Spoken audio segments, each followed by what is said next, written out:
Senator Thune. Thank you, Madam Chair, for holding this important hearing today. It's difficult to think of a time in recent history when the FAA has been confronted with more challenges. On top of implementing the last FAA reauthorization and the certification reform bill, the agency is contending with an increasingly complex national airspace system, which must accommodate the growth in commercial space activity and the integration of drones and advanced air mobility aircraft. Managing all these challenges while maintaining the highest level of safety in the world's busiest aviation system requires a skilled leader with extensive aviation experience. I'm concerned that the FAA's delay in addressing these challenges, further setting back the modernization of the air traffic control system and jeopardizing aviation safety. Recent travel disruptions, especially those related to recent ATC issues and the failure of the NOTAM system in January, underscore the need for action. So as this committee begins work on the next FAA reauthorization, it's going to be essential to ensure the agency has strong, capable leadership at the helm. So I appreciate the opportunity to review Mr. Washington's qualifications and appreciate you being here to testify today. On February the 8th, Senator Warner and I introduced the Increasing Competitiveness for American Drones Act, which directs FAA to establish a regulatory framework for beyond visual line of sight UAS operations, especially since many UAS certification applications through the current process have languished for years. I believe that a clear framework for such operations is critical to the safety and efficiency of the NAS. And I intend to work with the chair and the ranking member to integrate this legislation into an FAA reauthorization bill. So my question is, if confirmed, can you describe how you would work to create a beyond visual line of sight regulatory framework and otherwise streamline the airworthiness approval process for UAS? Thank you for the question, Senator. That would definitely be a priority of mine. I know the FAA is doing work around this right now, and I will check on the progress of that. But I think this is very, very important to keep pace with industry around this issue, and also to make sure we have the workforce to set up that framework. I would make this a priority. I think right now, I listened to Acting Administrator Nolan. He talked about 2024 being ready around 2024. I would want to accelerate that. And I think we can do that.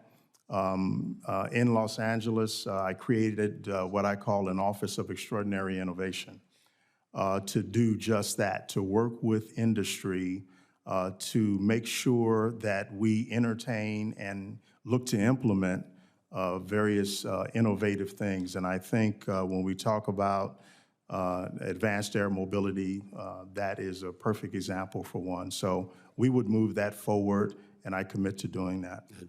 I hope you, yeah, and I will just tell you in drafting this bill, Senator Warner and I worked to address the concerns of incumbent users of the NAS, especially those operating at lower altitudes, such as helicopters and agricultural aviation, which is very important in my state.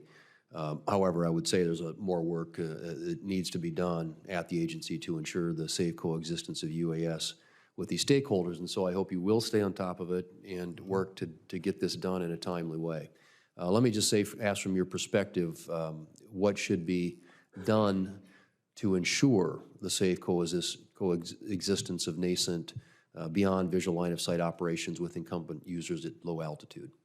You talk a little bit about what you think ought to be the solution.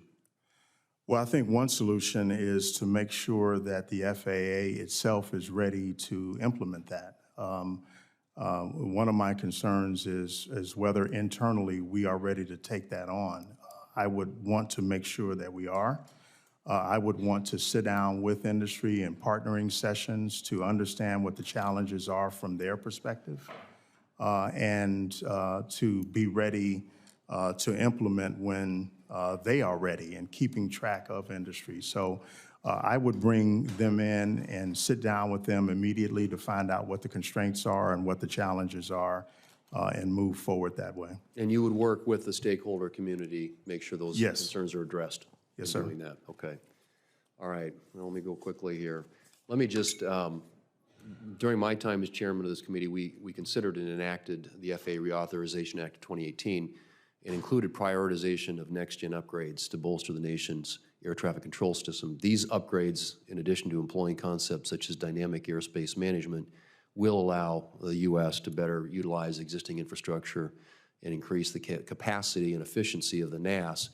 There's been a lot of recent, as we all know, ATC issues at airports across the country that certainly highlighted the need for modernization. So I know my time's up, but from your perspective, are there specific technology upgrades that should be prioritized to avoid preventable incidents like those which occurred in New York and in Austin? Yeah, thank you for the question, Senator. Absolutely. I think the installation of new technology is one thing, but the integration of that technology is quite another thing. So the integration and the training of FAA employees is quite another thing. And I think we have to think about the integration. A lot of the installation is already done, but I'm concerned about the integration of that technology to use it to its full capacity. Well, we need to catch up. Thank you. Thank you, Madam Chair. Thank you, Senator.